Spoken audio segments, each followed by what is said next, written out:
Bathroom থেকে বের হয়ে ভুলেও একটি কাজ করবেন না, তাহলে ঘরের মধ্যে বরকত থাকবে না, অসুখ বিসুখ বালা মুসিবত কখনোই বাসা থেকে কাটবে না।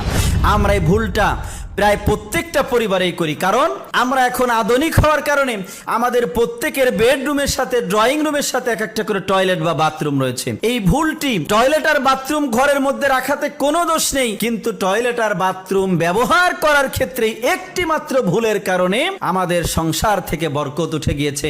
আপনাদেরকে বলবো, বাথরুমের ব্যবহার করার ক্ষেত্রে এই ভুলটি আপনি কখনোই করবেন না। যদি করেন তাহলে আপনার পরিবারের মধ্যে বরকত থাকবে না, আর পরিবারের কেউ কখনো সুস্থ জীবন যাপন করতে পারবে না। সেই ভুলটি হচ্ছে, আমরা বাথরুমে যখন যাই, বাথরুম থেকে বের হওয়ার পরে করি, তা হচ্ছে বাথরুমের দরজাটা ওপেন করে রাখি। বাথরুমের দরজা কখনো বাথরুম শেষে ওপেন করে রাখবেন না, বাথরুমের দরজাটা লক করে দিবেন। মেডিকেল সায়েন্স বলছে বাথরুমের মধ্যে প্রচুর পরিমাণে